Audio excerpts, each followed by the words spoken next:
a video I've wanted to make for a very long time. Today marks the anniversary of more than 10 years since I originally made Alex Reid's Twilight, the global phenomenon that led to me living here, the first apartment ever built in space. And what a decade it's been. Who'd have thought that the same 10-year period could give us the coronavirus and Carly Rae Jepsen? It's been a long time since the original Twilight. We've now learned that Robert Pattinson is the kind of vampire that can turn into a bat. And Kristen Stewart, well, she'd probably have been just as into Alice Cullen. But it's not all fun and games. Let's also take a moment to pray for Taylor Lautner, last seen at the premiere of Breaking Dawn Part 2 and missing ever since. You're in our hearts. Maybe you're out there somewhere, probably with Madeleine McCann in a basement or something. Stay strong. We're coming to get you. Now, it's not only us that's celebrating. Stephanie Meyer has released a new book, Midnight Sun, which is Twilight from Edward's point of view. No, Stephanie, I'm not going to read any more of your trash. So to celebrate this and all the other occasions, milestones, events that I've discussed, I'd like to share with you the original Alex Reid's Twilight series, uploaded for the first time as one video, which, and I did this on purpose, is the exact same length as the Twilight movie. So if you ever feel a desire to watch that, you can just watch this instead. Thank you and enjoy Alex Reid's Twilight.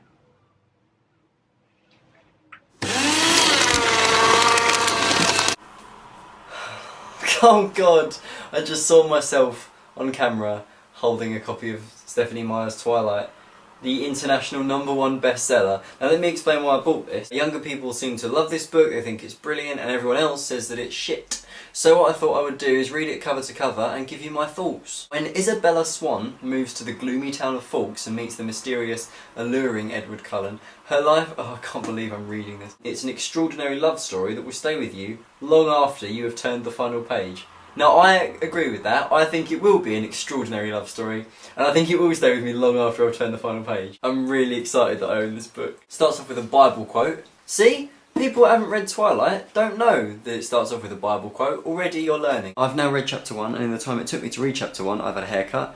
Don't go mental. People have haircuts. First thing I noticed is that there is actually no explanation at all for why Bella moves to Fawkes.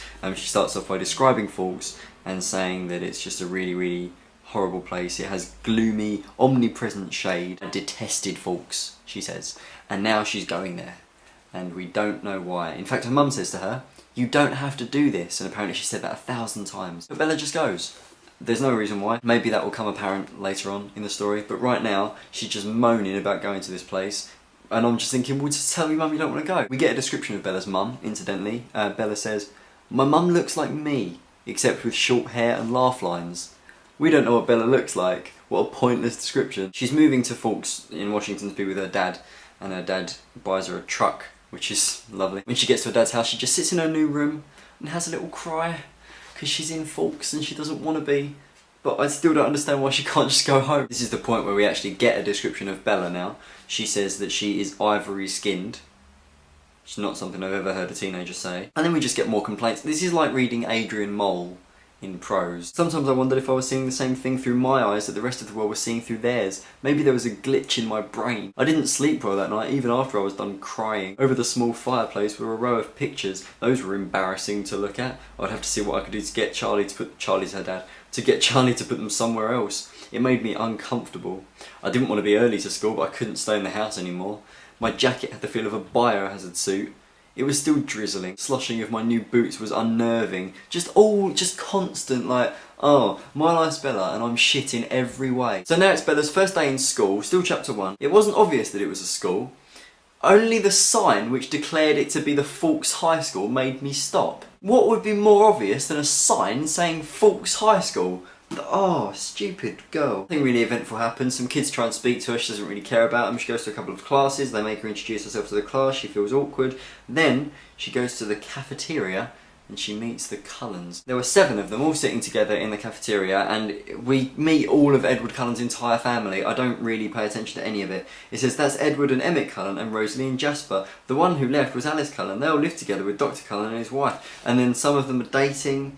and they live together, and yeah. Oh, Dr. Cullen is really young. They're all adopted. The Hells are brother and sister, twins, the blondes, and they're foster children. They're a little old for foster children. They are now. Jasper and Rosalie are both 18, but they've been with Mrs. Cullen since they were 8. She's their aunt. I don't know anything about this family other than that Edward Cullen is a vampire, and that's not even in the story yet. I just know it. Basic point is, Bella sees Edward Cullen, and Edward Cullen sort of stares at her like a creepy little weirdo, and she's like, oh, okay, that's a bit weird, and they walk off. Then she goes to her next class, and the only available seat is next to Edward Cullen. Oh, I can't believe that happened. What are the chances? So she goes and sits down next to him, and he just spends the whole lesson just sort of looking at her like she smells weird. I peeked up at him one more time. He was glaring down at me, his black eyes full of revulsion. Yeah. She's clearly attracted to him. She says he's gorgeous, has tousled bronze hair. Bronze hair. That's a really weird description. I was mugged. What did he look like? He was tall with bronze hair. And yeah, and then she goes home, driving in her truck, and cries the whole way home because Edward Cullen doesn't like her. And that's the end of chapter 1. Chapter 2 starts with this sentence: the next day was better and worse. Then there's a load of reasons why it was worse. I got picked on in class, and it was worse because Edward Cullen wasn't in school at all. All morning I was dreading lunch, fearing his bizarre glares. This is a normal person glare. The only way I can imagine a bizarre glare is if it was this. Right, the next whole page is just about how Bella can't find Edward at lunch. I held my breath at the door, but Edward Cullen wasn't there either. I exhaled and went to my seat. So literally, she's just writing about Bella's breath now. So there's a little subplot emerging here. Mike is starting to follow her about, sort of linger around near her. Then there's a page of her just going shopping. This is so dull! I'm not impressed with chapter 2 so far. It's just like reading a bad fan fiction. And then Bella did this, and then I did that, and then I did this, and then I died. Because I'm so boring all the time. So Bella's dad's just come home. He hung up his gun belt and stepped out of his boots as I busted about. Is he a policeman or a cowboy? I decided to read Wuthering Heights yet again for the fun of it. Bella Swan is not a real teenager. If she was, she'd be reading Twilight. Oh yeah, what's the closest thing to Twilight that teenage kids read? Wuthering Heights, I imagine. And then I went unwillingly upstairs to work on my math homework. If only she could just read Wuthering Heights like normal. And then it just says, the rest of the week was uneventful. Brilliant. But most important thing is Edward Cullen didn't come back to school. So I imagine the rest of the book probably just stays out of her life and she just moves on, because after all, she doesn't know him at all. She only saw him once and he was just a weird kid who looked at her a bit funny. On Monday I was greeted in the parking lot. Mike took his seat by my side, and in English we had a pop quiz. Oh. On Wuthering Heights! Oh, she couldn't believe her fucking luck. When we walked out of class, the air was full of swirling bits of white. Wow, Mike said, it's snowing. It's the most stupid way of introducing snowing than trying not immediately to reveal that it's snowing. I looked at the little cotton fluffs that were building up along the sidewalk and swirling past my face. Snow. There went my good day. Why does nothing please you? So it's just a lovely day in Fawkes High School, in the snow, hot from Bella, who's just miserable like normal. And then she goes into the lunch hall, and oh my god, Edward Cullen is sitting at the table. Holy shit, guys. So she goes very hot, she starts feeling a little bit ill. My stomach did frightened little flips at the thought of sitting next to him again. Why? This boy means literally nothing to you. Oh my god, Edward Cullen is speaking to Bella. He just says, hello. And probably not like that. Hello, I'm Edward Cullen. In British, like, hello. Like a sexy vampire boy. I didn't have a chance to introduce myself last week. You must be Bella Swan. And by now, she's obviously flipping the fuck out in her own head. She went, oh, had I made up the whole thing last week? He was mean before, but now he's nice. Don't know what's going on. They're working in pairs on a lab project. And he goes, ladies first, partner? He's been quite sweet. I like Edward Cullen at this point. He seems nice. She just stares at him like an idiot. Literally, it just says, I could only stare at him like an idiot. And he goes, oh, I could start if you want. And then his smile just sort of fades and he just thinks she's mental. We're getting some character revelations now. Edward is chatting to her and he said, oh, so, shame about the snow, which was, as we remember, a key point of the chapter. And she just said, yeah, not really, don't really like it. And he was like, oh, why did you come to Fawkes then? And I think she's going to reveal now why she came to Fawkes. I haven't read it yet. You're going to find out at the same time as me. It's going to be very exciting. Right. It's complicated, she says. And then Edward said, I think I can keep up. She goes, right. My mother got remarried. It's pretty simple. Edward just said, that doesn't sound so complex. Phil is the guy that her mum married. Phil travels a lot because he plays ball for a living. She's exiled herself to Forks basically so that her mum could travel around with Phil. It's quite nice. This guy Mike, who's into Bella, she's just completely a dick to him. Right, first of all, she started saying, oh yeah, he's starting to be a bit like a golden retriever because he's just following her around all the time. Just Mike skipped quickly to my side and picked up my books for me. I imagined him with a wagging tail. She's such a horrible person. Once again, the chapter ends with Bella driving home from school, except this time she sees Edward Cullen in the car park, the parking lot, and he's just looking at her, or staring intently, according to Bella. And she's so thrown by his look that she nearly crashes into a Toyota. But she doesn't. This is a free pen given out by Levitra, a company that help guys who have erection problems. I should clarify that I got this from a friend. Look at how this pen works. Way to rub it in their face. Chapter 3. When I opened my eyes in the morning, something was different. I jumped up to look outside and then groaned in horror. A fine layer of snow covered the yard. Oh my god! That is Bella Swan's worst nightmare. So she gets to school and she ends up in an accident. From what I can gather, she's standing next to a truck and a big van skids on the snow and goes to hit her. But then, faster than a speeding bullet, Edward Cullen jumps on top of her and puts his hands out and stops the truck from hitting her. Problem is, just before the accident, she saw Edward Cullen standing over the other side of the parking lot, car park. So she's like, you were standing right over there, and he was like, no, I was standing right next to you. And she's like, no, you were standing over there. And they have a little argument. I almost died of humiliation when they put on the neck brace. Better that though than to be actually dead of a car crash, stupid girl. So now Bella's in the ER, and I know what you're thinking. Don't you wish she'd have just died and this book would have ended? Then a doctor walked around the corner and my mouth fell open. He was young, he was blonde, and he was handsomer than any movie star I'd ever seen. Handsomer? Is that a word? More handsome, no? He was the handsomest of all the handsomes that there are. I can't believe this is published. This is Edward Cullen's father, Dr. Cullen, because apparently the only attractive people in Twilight are the Cullens. And Bella, for some reason. Bella manages to get Edward on his own and they have another argument, which is basically the same as the first argument. But then she turns the tables on him. She says, well, why did you save me? Why did you even bother? And he goes, I don't know. He says, I don't know, he whispered. And then he walks away. I was so angry, it took me a few minutes until I could move, is the next line. So he went, I don't know, and just walked off, and she's just there.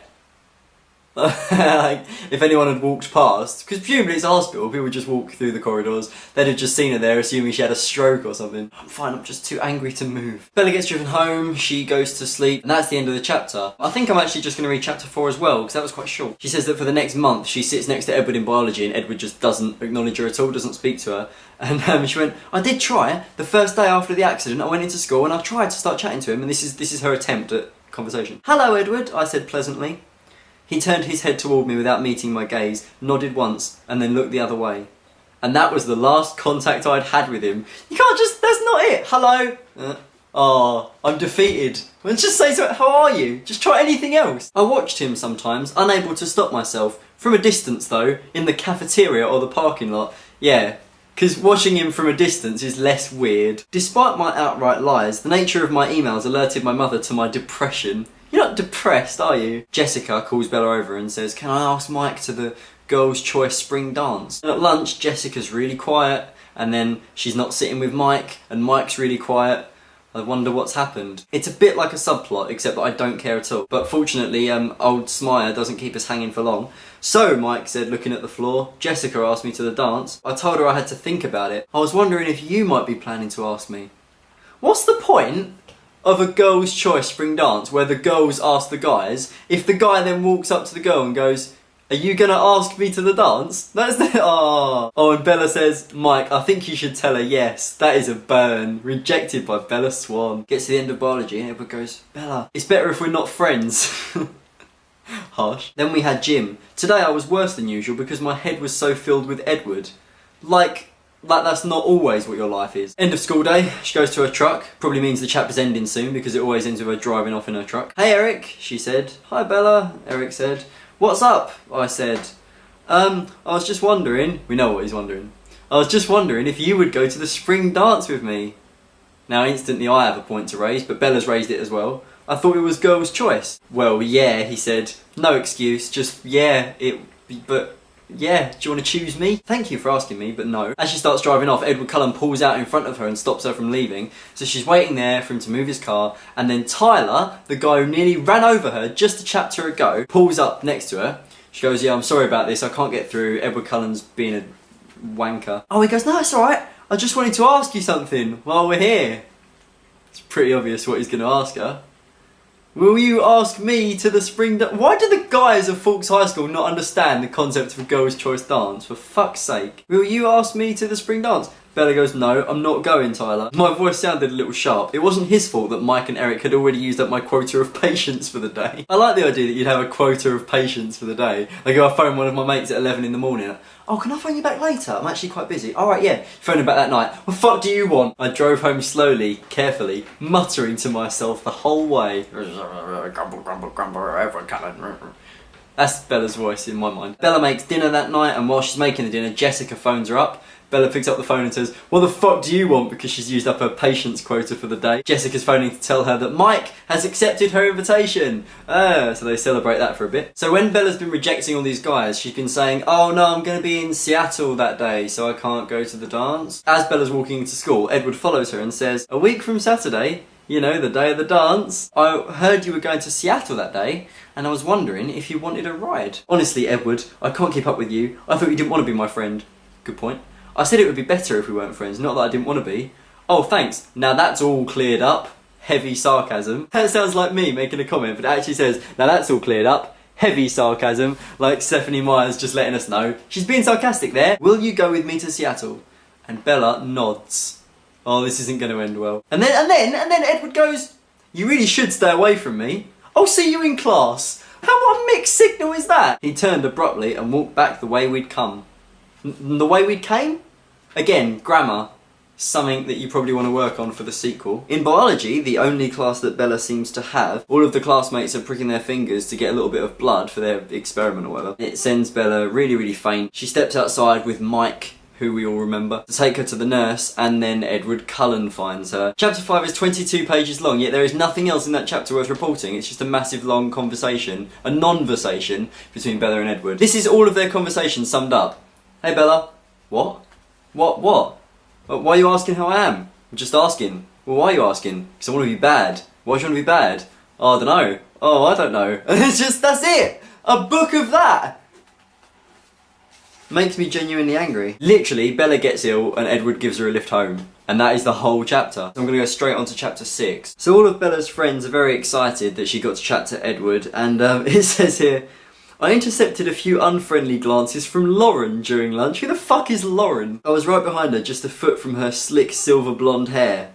Yeah, fucking Lauren and her blonde hair. So it's the morning of the exciting beach trip that all of Bella's friends have been planning. I think I mentioned that to you, but if I didn't, they just made plans they're going to go to the beach. I meant to sleep in, but an unusual brightness woke me. I opened my eyes to see a clear yellow light streaming through my window. I couldn't believe it! I hurried to the window to check, and sure enough, there was the sun. She gets so excited about weather. It was in the wrong place in the sky. It was in the wrong place in the sky. Where was it? I was completely absorbed, except for one small part of my mind that wondered what Edward was doing now, and trying to imagine what he would be saying if he were here with me. We know we'd be just saying vague things to confuse you. I tried to keep up with the rest of the group as I went through the woods, so naturally I fell a few times, like a child. They're sitting in a group and then they start to disperse, and this one guy walks over to Bella and says, oh, you're Bella! And he's really nice, and they have a really nice conversation, lasts about 2 pages. They get on, she says he's really easy to talk to. His name is Jacob, and he's completely normal, which is nice, because that's what she needs in her life, someone that's not a weird supernatural creature, just a normal bloke who's normal problems. Jacob says that there are some legends about where people came from. One of them is that they are descended from wolves, and that the wolves are our brothers. The Cold Ones is something else he brings up. There are stories of the Cold Ones as old as the wolf legends, and some much more recent. So are the Cullens like the Cold Ones that your great-grandfather met? And Jacob went, no, they're the same ones my great-grandfather met. They're blood drinkers, vampires. It doesn't say that. There's been 100 pages now of build-up to the moment where we find out that Edward Cullen is a vampire. What a shocker that must be as well, if you didn't realise at this point, if you just thought, Twilight, that looks interesting, I wonder what that's about. For all that build-up, that revelation was actually quite anticlimactic. Edward's trying so hard to be like, I'm mysterious, I'm dark, you don't want to be around me. She meets Jacob and she goes, yeah, he's a vampire and he just drinks blood, did he not say? So when you get your licence, you should come see me in Fawkes, we could hang out sometime. Hey, getting in there with Jacob. Says he was someone I could easily be friends with. That's nice. See him, I'm going to remember when Jacob comes up again. I'll be like, oh, hey, Jacob, that was that guy. It's not just some random name from a school like Mike or Eric or fucking Lauren. Following the shattering revelation that Edward Cullen is in fact a vampire, at the start of chapter 7, Bella is searching on her computer to try and find out more information about vampires. I hated using the internet. My modem was sadly outdated. My free service substandard. Just dialing up took so long that I decided to go get myself a bowl of cereal while I waited.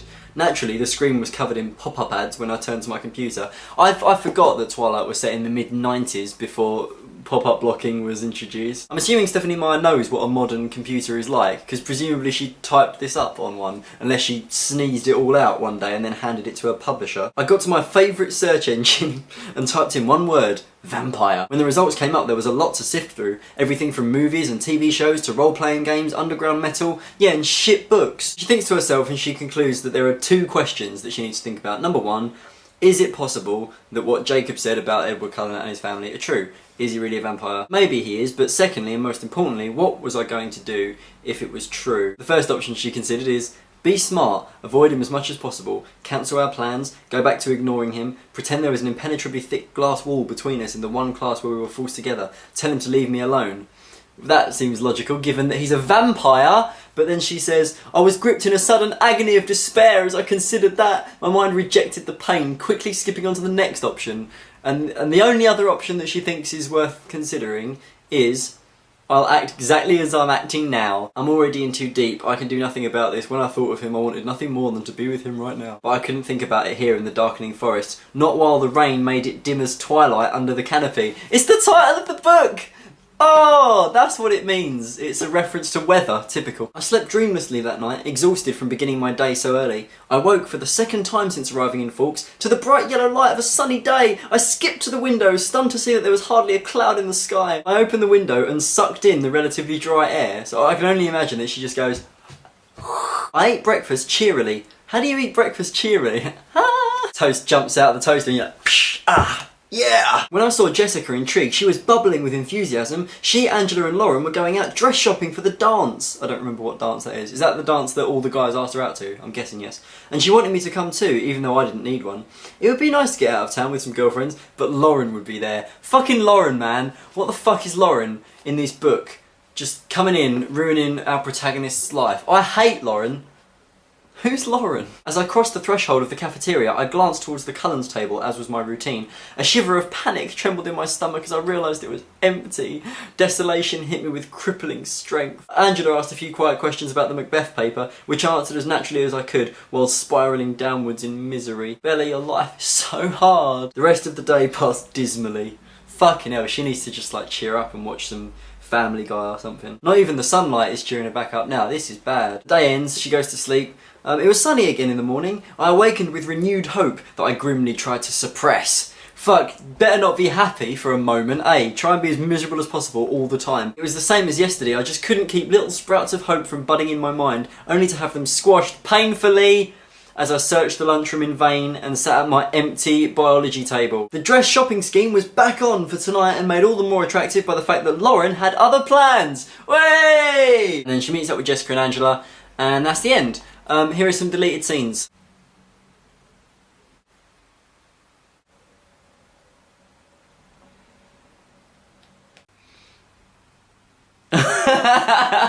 Oh, this is so good.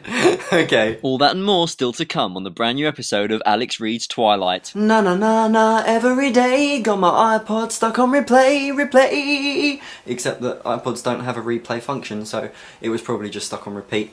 I got a message from someone recently. I don't know if I should tell you what their username is because I don't want you to go and give them any trouble, but it's sexy white Korean, and that's all one word. I'm going to read you the message now, and whenever I emphasise my voice, that means that it's in capital letters. Consider your fucking ass account unsubscribed, you little bitch. You stopped reading that damn fucking Twilight, the only thing you're good for. You suck shit and dick. So fuck you. I went too long for your fucking Twilight. Okay? So, Chapter 8 of Twilight, let's mock it like it's hot. If you've just joined us, what's happened so far is that a forgettable protagonist has a crush on a boy who's a vampire, and a recent summary is that she's going shopping with some girls. This is how it starts. It had been a while since I'd had a girls' night out, and the estrogen rush was invigorating. I don't know, I'm not a girl. Is that what happens when girls go out with other girls? They come home, someone asks how their night was, and they go, yeah, the estrogen was pumping. I've never heard that phrase before. Jessica's dinner with Mike had gone very well. It's good that Stephanie Meyer knows what we care about. They can't believe that Bella's never been to a dance before, and they say, didn't you go with your boyfriend? And she says, no, I've never really had a boyfriend. And they're like, oh, wow, crazy. Because here, people are always asking you out, and you have to turn them down, which is mental. Tyler told everyone he's taking you to prom. He said, what? I told you it wasn't true, Angela murmured. That must be why Lauren doesn't like you. See, now Lauren is less one-dimensional. Less one-dimensional. She has no dimensions. I wish Lauren was the protagonist of this book, because she would be... I'm kidding, of course. Everyone hates Lauren. Bella ends up walking off to go and find a bookstore because she's a cliche, and along the way she gets cornered by 4 guys who are presumably going to do horrible things to her. But then she gets rescued by Edward Cullen, and he drives her around back to her friends. He then sends her friends home and says to Bella, I'm taking you out to dinner. And Bella says, I'm not hungry. And Edward says, eat something.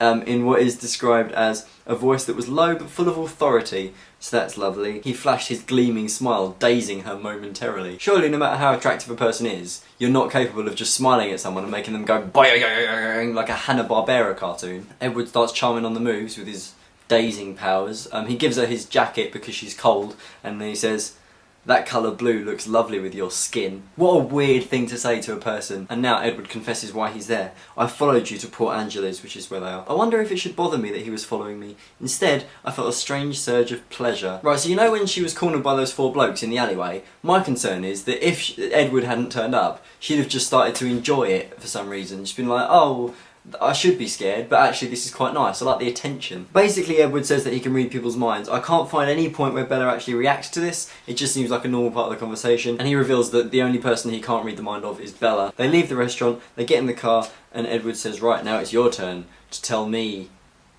I don't even know. It just ends enigmatically with, now it's your turn. I don't know what that means. That's the end of chapter 8. It's the love story of the 21st century, ladies and gentlemen. How old are you? 17. And how long have you been 17? For a while, Edward Cullen admitted at last. Well, I mean, I'm 20. I've been 20 for a while. I've been 20 for 10 months. That's not an enigmatic statement. How can you come out during the daytime? That's a myth. Burned by the sun? Myth. Sleeping in coffins? Myth. I can't sleep. At all? Never. Are we just accepting that he's a vampire now? Is that what's happened? Was there a point where he said, are you a vampire? And everyone went, oh yeah, lol. Because that didn't happen in this book, in this version I'm reading. Tell me why you hunt people and not animals. I don't want to be a monster. So yep, apparently the secret is out. They've just accepted it now. There's an unspoken... That's the sort of bond that we're talking about, guys. They can communicate all of this with their vacant expressions. They know exactly what each other is saying. Oh my god, this book. I don't want to hear that you feel that way. It's wrong. It's not safe. I'm dangerous, Bella. Please, grasp that. No, I'm serious. So am I. I told you it doesn't matter what you are. It's too late. Never say that. What are you thinking? Are you crying? No. I'm sorry. Actual words from Stephanie Meyer's Twilight. Bella. Yes. Will you promise me something? Yes. You don't even know what it is yet. Will you promise me something? Yes, I will. Yes. Okay, see you tomorrow. Good. Will you promise me something? Yes. Don't go into the woods alone. I'm not always the most dangerous thing out there. Crazy. Probably, might be foreshadowing. Probably not. Bella? I turned and he was leaning towards me, his pale, glorious face just inches from mine. Sleep well, he said. That is so creepy! Oh! My mind swirled dizzily. Nothing seemed clear at first, but as I fell gradually closer to unconsciousness, a few certainties became evident. I should point out that she's now going to sleep. She's got out of the car, she's in her bed, she's going to sleep. He hasn't sedated her as part of his master rape plan. About 3 things I was absolutely positive. First, Edward was a vampire. Not sure why she's positive about that. There was no point at which he admitted this. This is her own speculation, so I would say that is not a positivity at all. Second, there was a part of him that thirsted for my blood. Again, no proof. He said he hunts animals and not people, so you're nil for 2 on that one. And third, I was unconditionally and irrevocably in love with him. You are a twat.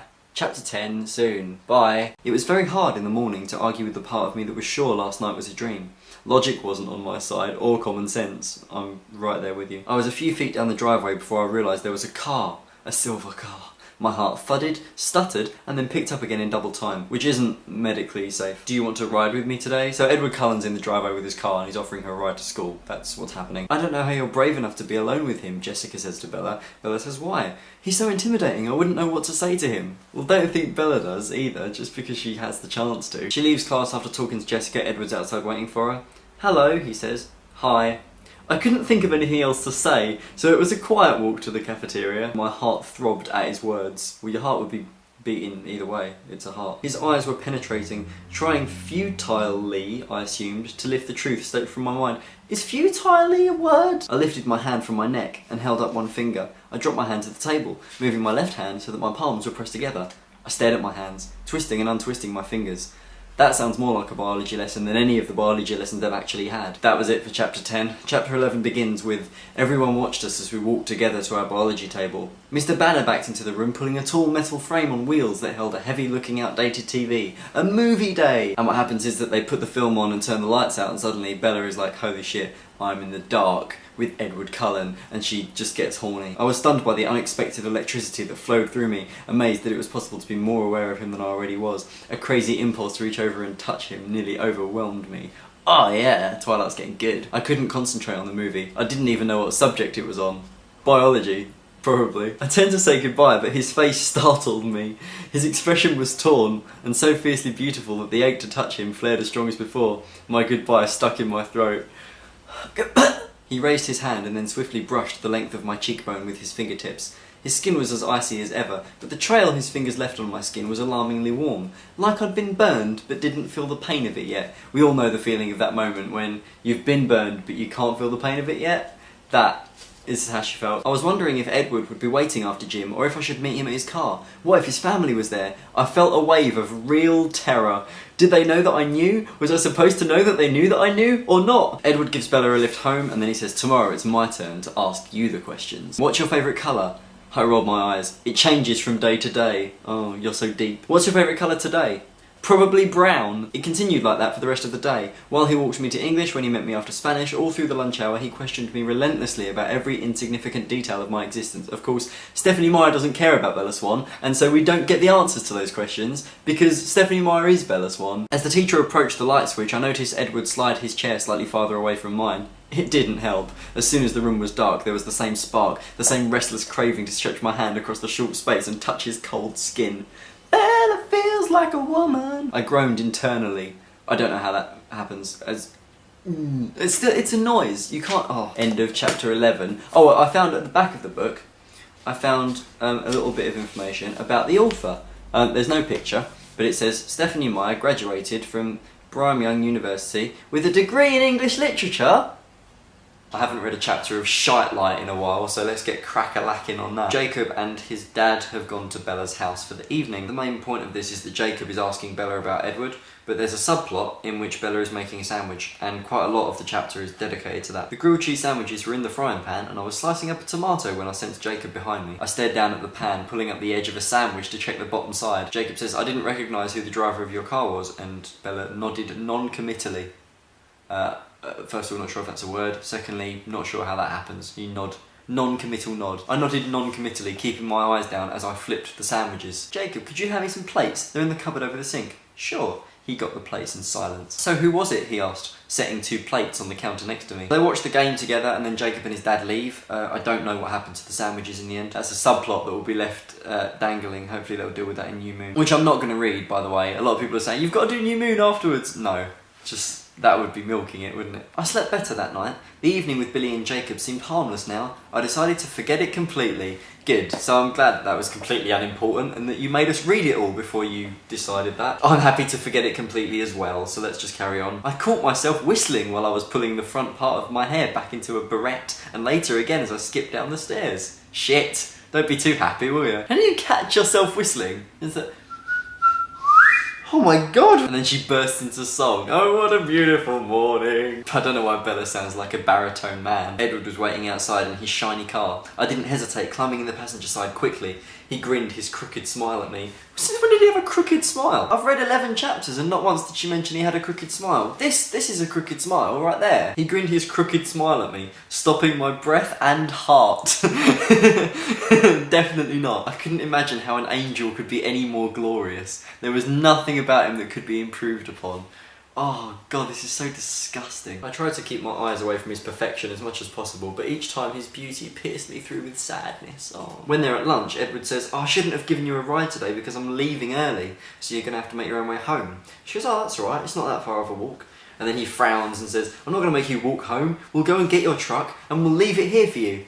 She goes, well, I don't have my truck key with me, it's in my house, I really don't mind walking. He shook his head. Your truck will be here and the key will be in the ignition. So that's creepy. Isn't there a line between being impressive to a girl and just being really creepy? Being impressive is like if you buy a girl a book and she says, oh, that's my favourite book, how did you know? And he says, oh, you mentioned it last week. Oh, you listened, oh, you're so sweet.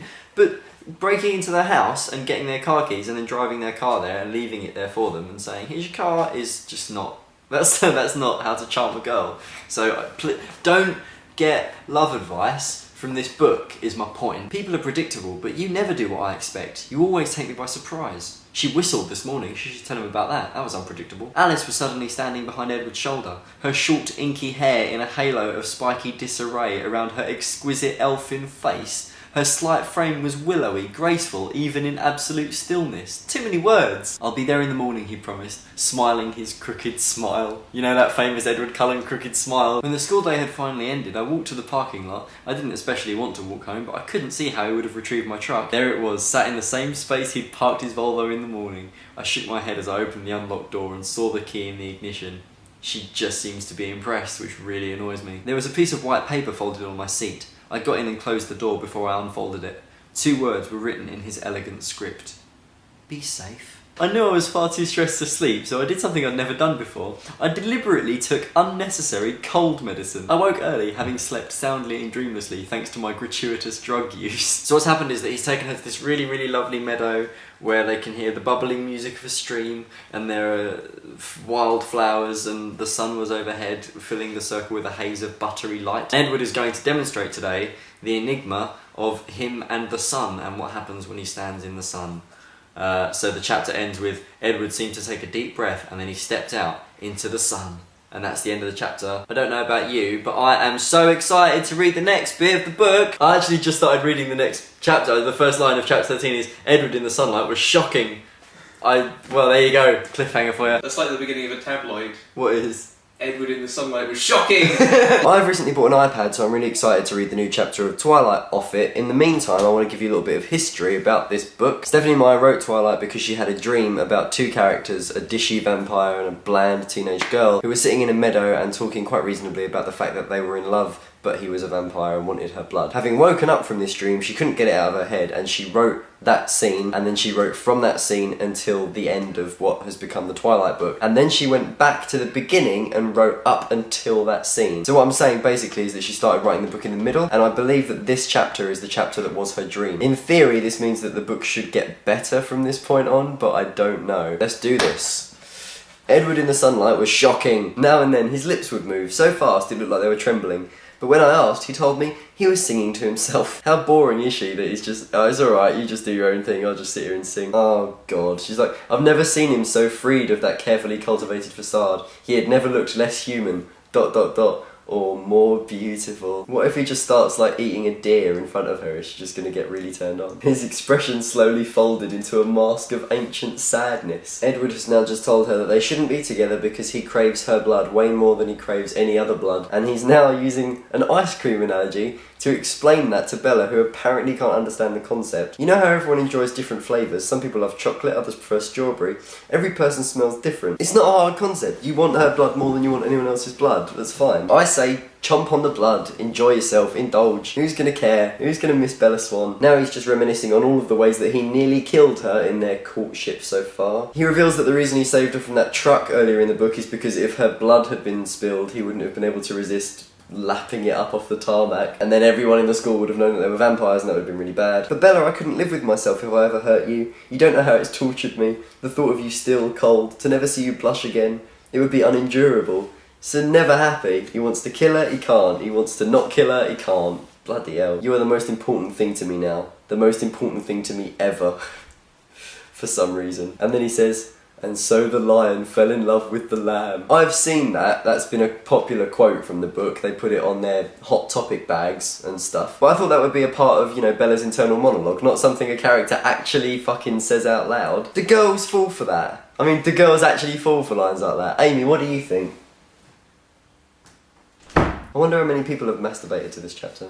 Just thinking out loud, just wondered. Edward says he wants to show Bella something, which is how he travels in the forest. So she climbs on his back and then he just starts running, and she says, if I'd ever feared death before in his presence, it was nothing compared to how I felt now.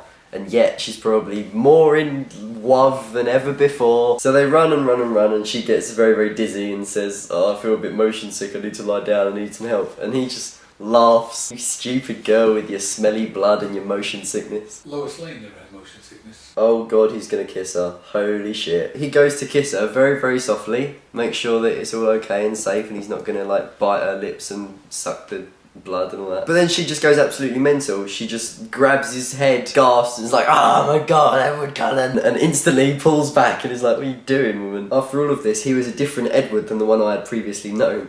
It would now cause me physical pain to be separated from him, and that is the end. We don't have those sorts of problems, do we?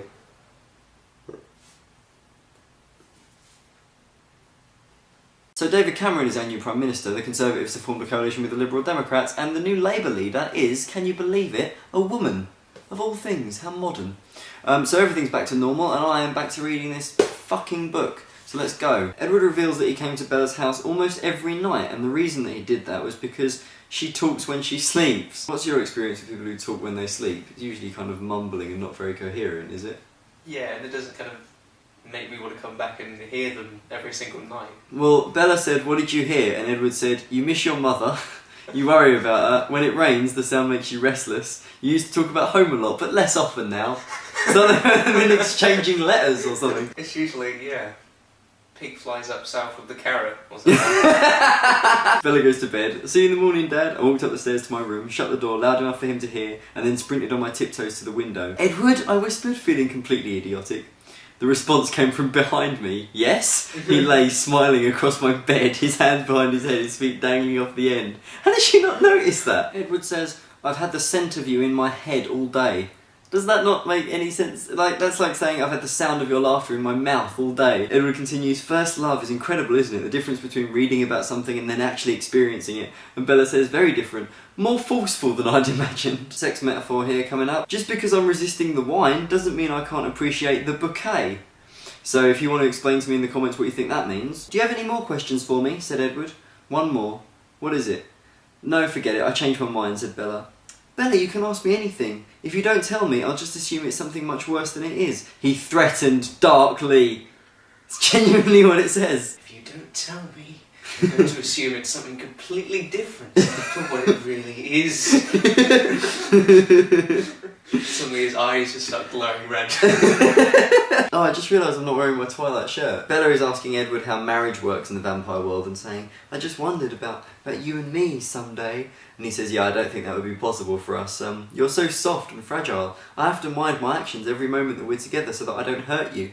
I could kill you quite easily, Bella, simply by accident. I could reach out meaning to touch your face and crush your skull by mistake. If that isn't a warning sign for leave this relationship, I don't know what is. You don't realise how incredibly breakable you are, and the word breakable is italicised. She falls to sleep, and that's the end of the chapter. Oh. I got sunburned yesterday, as you can tell from my stupid looking nose. It's not as bad as what happened last summer where I looked like this because I'm an idiot. But Stephanie Meyer, if you're watching, you're well within your rights to make a video of your own in response to this called Alex is stupid. And while you're doing that, I'll carry on reading your book. Chapter 15 starts with, the muted light of yet another cloudy day eventually woke me. Good, we're off to another miserable start. Bella wakes up and sees that Edward is sitting in the rocking chair in the corner because Bella is an old woman who has a rocking chair in her room. He carried me down the stairs and sat me right side up on a chair. Good of him, as opposed to what? Just landing on her head. His fingers traced slowly down my spine, his breath coming more quickly against my skin. He tilted his head and touched his lips to mine for the second time, and then I collapsed. Bella? His voice was alarmed as he caught me and held me up. You made me faint, I said dizzily. Now, I understand that that is a metaphor for female awkwardness and new relationships and not being sure what to do, but realistically, that's fucking stupid. It wasn't like I felt sick, it wasn't the same kind of fainting. I don't know what happened. I think I just forgot to breathe. Now, we've had this problem a few times with Stephanie Meyer plus science equals wrong. Imagine that you're just sitting at a table with a group of friends, suddenly one of them just goes, what's going on? I just forgot to breathe, shit! So the plot of this chapter is that Bella is going to meet Edward Cullen's family. Edward is driving Bella through the forest, and then after a few miles there was some thinning of the woods and we were suddenly in a small meadow. Or was it a lawn? What? You should tell us that! You can't just say, oh, it's this, or was it this? Just think out loud and then carry on writing. You're an author! She meets his family, it's all very boring, and then they force Edward to play a song on the piano for some reason. Does he impress Bella? Yeah, he does. Does she fall more in love with him? Yeah, her mouth falls open in astonishment. Again, like a cartoon. And then he winks at her as he's playing and goes, do you like it? And she goes, oh, it's amazing. And he says, you inspired this one. The song he was still playing, my song, drifted to an end as the final chords shifted to a more melancholy key. The last note hovered poignantly in the silence. I murmured, thank you, as if in some way that was a nice thing. How can there be a musical note in silence? No, it The whole hovered. point with The silence. last note hovered poignantly in the silence. Yeah, surely You it broke can't the have silence. you can't have noise and silence at the same time. This is very true.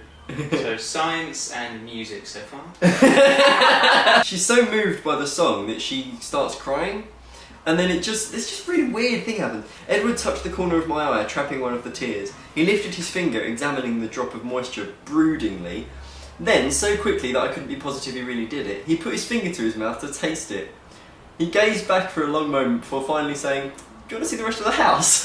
She's not even referencing that, that's so weird. So another scintillating chapter of Twilight is complete. So this video is called Chapter 16 and 17, except that Chapter 16 has already been read by my friend Charlie. We did this thing where we swapped videos for a week. Now I'm going to link you to Charlie's reading of Chapter 16, but I also think it will be an interesting experiment if I just carry on and you just skip that chapter and we see if the book still makes sense. Because I have a theory that we can just leave a chapter out and it won't make a difference. So Chapter 17. Okay, so this is officially the most boring chapter of any book I have ever read. Bella's dad walks in. Hey Dad! Where's the fish? Dad, I put it out in the freezer. Oh, I'll go grab a few pieces before they freeze. Billy dropped off some of Harry Clearwater's fish fry this afternoon. He did? Charlie's eyes lit up. That's my favourite! Oh, but now she's mentioned that she's dating Edward Cullen and it's really awkward, except that her dad is completely out of touch and keeps calling him Edwin. Bella is going to play baseball with Edward Cullen and her vampire family. Yes, you heard me correctly. The one thing that Dracula and Interview with a Vampire and all the other vampire classics were always missing is an element of light competitive sport. There's this really weird moment where Bella ends up standing next to Edward's mum, Esme. Bella says, you're not going to play, and Esme says, no, I prefer to referee. I like keeping them honest. I do think of them as my children in most ways.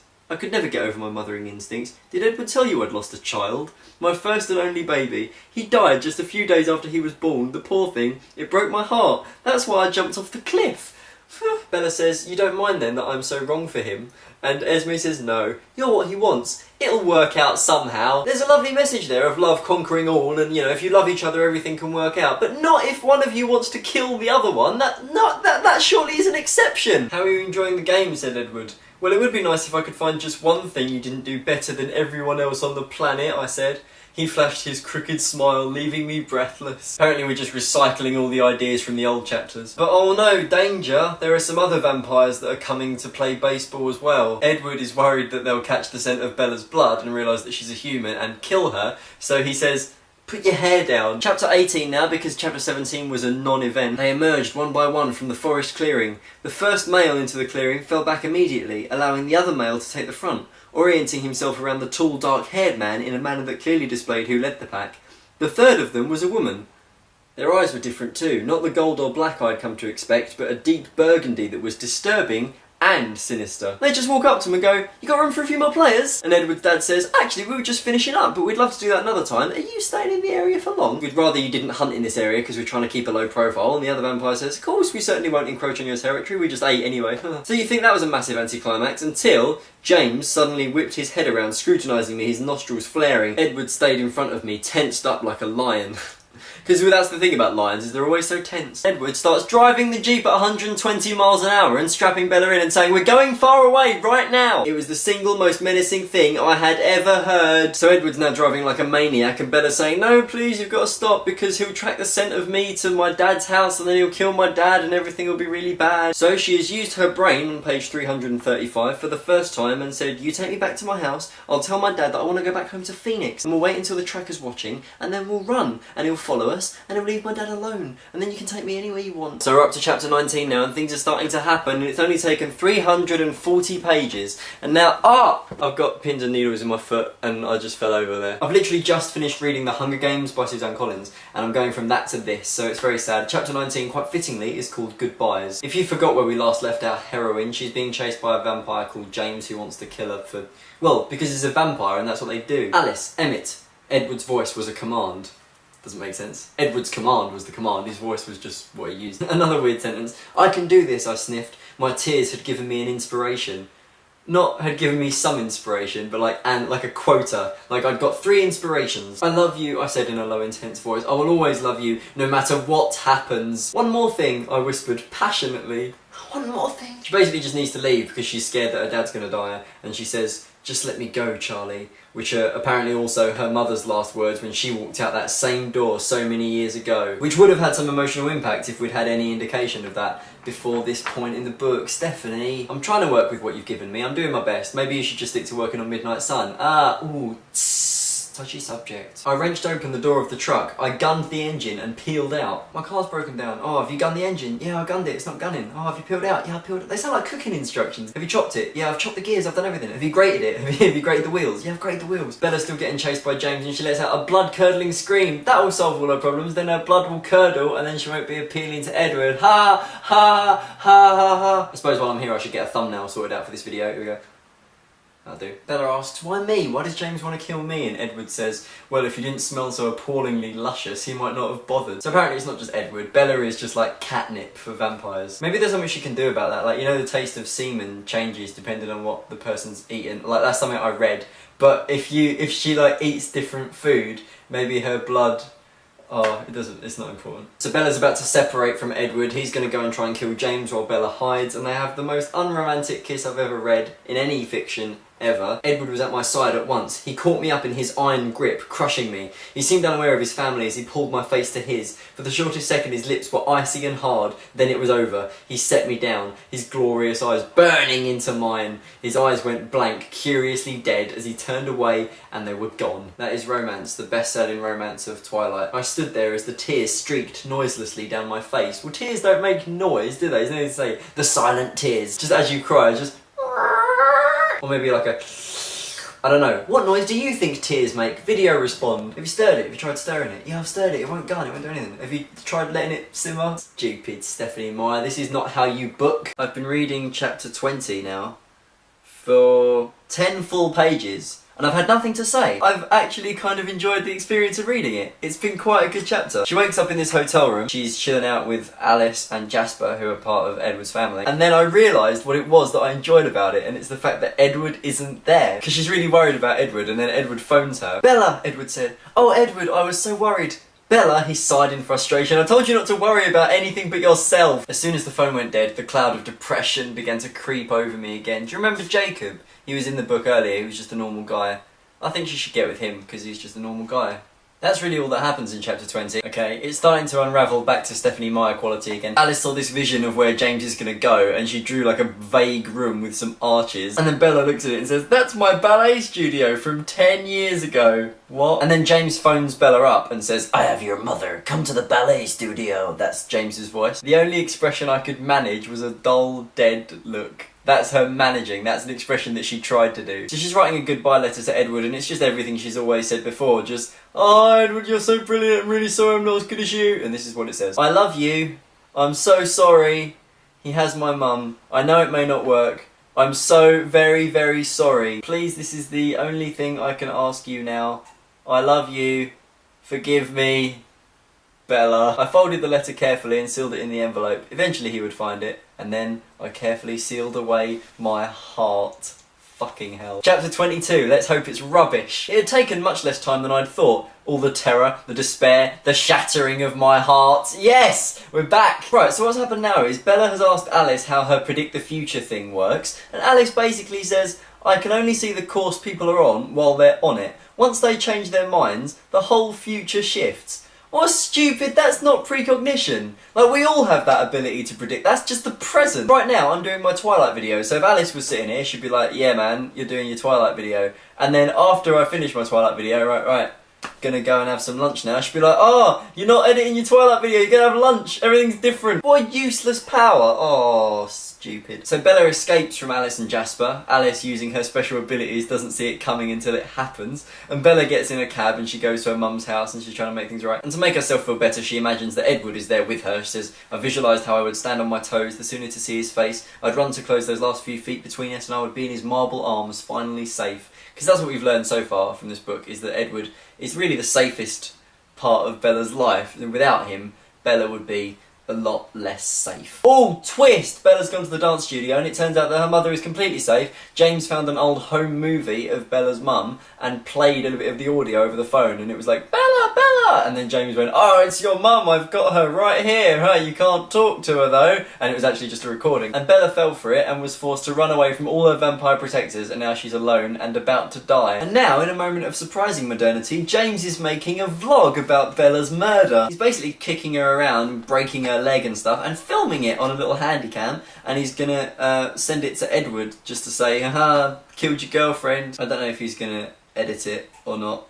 Maybe put a little intro sequence in there. She loses a lot of blood and she passes out, and that's the end of chapter 22. We're in the home stretch, guys! But there's still this much of the book left, so I imagine she doesn't die. I don't know if you remember the end of the last chapter, I wouldn't blame you if you didn't. But it ended with Bella dying and being blood-sucked by a vampire. Here's the situation as of chapter 23. Bella has been bitten, and so she's got vampire venom like going all through her and it's hurting her a lot. Edward, ironically, has to drink her blood to try and suck the venom out of Bella's body. But obviously he's a bit worried that he's going to get a taste for it and be like, oh god, your blood is so good, and then he's just going to like suck her dry. Edward sucks the venom out and it says his voice was strained but somehow triumphant. Somehow, doesn't matter how. And that's the end of the chapter. That's so stupid. Look, this is the chapter. It's those two pages, and that page. That is, I'm just going to rip that out. How can you consider that a chapter of a book? A chapter in which something really important happens as well. Bella is saved from death. 3 pages. Good. Fucking hell. Chapter 24, the last chapter. Oh, it's been a long time coming. First line of the last chapter. You think Stephanie Meyer would have learned something after writing all this, but no. First line, I was in an unfamiliar room. The glaring lights blinded me. Well, how can you see the room then? Oh. She turns her head, she realises Edward is there. First thing she says, oh, Edward, I'm so sorry. Don't know what she's sorry for. Sorry I nearly died. Every one of us has a person like that in their lives, don't they? Everyone has a Bella Swan. Like the sort of person that blames themselves for everything that happens to them. The next time you see your Bella Swan, give him a good slap round the face. Bella asks Edward, how did you do it? How did you stop from just drinking all my blood? And Edward says, it was impossible to stop. Impossible. But I did. There's this really weird bit. Bella's hooked up to a heart monitor because she's in hospital, and so Edward leans forward towards her to like kiss her or whatever, and so her heart starts like beating faster and faster, and the thing is like so then he kisses her and it says, when he did, the beeping stopped altogether. He pulled back abruptly, anxious, but then turning to relief as the monitor reported that my heart had restarted. Seems I'm gonna have to be even more careful with you than usual, he frowned. Her heart stopped! That's not good! You can't just be like, oh god, your heart stopped a bit there. Crazy, our wacky antics that we get up to, a vampire and a teenager in love. Her fucking heart stopped! That's really bad! I don't think Edward's taking this as seriously as he should. Bella's mum comes in, having met Edward's dad, who is a doctor, and said, you're lucky Dr. Cullen was there, he's such a nice man. Very young though, and he looks more like a model than a doctor. That's a spin-off book waiting to happen. Bella's asking to become a vampire at some point. That's ungrateful, isn't it? It's revealed at this point that Alice, the vampire that can see the future, so long as it's the future that everyone else thinks will be the future, has seen Bella become a vampire, and Edward's a bit worried about that, obviously, but Bella's like, yeah, I agree with her, I'm going to become a vampire one day, because that's what I want, blah, blah, blah. The final couple of lines of the book are, I'm betting on Alice, I mumbled, and then the night closed over me. And that's that's not the end, because there's an epilogue as well, so that's great, let's read that. Oh, jeez, there's still so much to read. I thought I was really close to the end. I thought the epilogue would be a couple of pages, but no. I mean, it's longer than chapter 23. Okay, I'm kind of skimming over the epilogue now because I just want this book to end. But from what I'm gathering, Edward is kidnapping Bella and taking her to the prom, even though she doesn't want to go. Edward says, "Twilight again, another ending. No matter how perfect the day is, it always has to end." And then Bella says, "Some things don't have to end." Well, nice try, Bella, but some things do have to end. Bella, I will stay with you. Isn't that enough? I smiled under his fingertips, presuming that his hand is just on her face. Enough for now. No one was going to surrender tonight. I touched his face. Look, I said. So his hand is on her face, and now her hand is on his face. They're just standing face to face with their hands on each other's face. I love you more than anything else in the world combined. Isn't that enough? Yes, it is enough, he answered. Enough for forever. And he leaned down to press his cold lips to my throat. And then it ends! That is actually quite a good cliffhanger. I don't care enough to read on and find out whether she did become a vampire or not. Also, I know she didn't because I've read the Wikipedia page for Breaking Dawn. Because that is a fucked up book. And if that comes out as a film, I will see it. I will pay money to see Breaking Dawn. Because that might be the death of cinema. There's at least 3 things in Breaking Dawn that they can't make that into a film, surely. I mean, they've announced that they're going to, but I'm pretty sure at some point they'll get to this. Maybe they just haven't read it yet, and they're thinking, no, actually no, we definitely can't do this. We can't show Bella getting fucked so hard that she knocks herself out. We can't show her spine breaking. We can't show Edward ripping at her uterus with his teeth. Those are all things in a book that Stephanie Meyer wrote, but it's not a book that I'm ever going to read, because this is the end of Alex Reed's Twilight. I finished Twilight! Hey!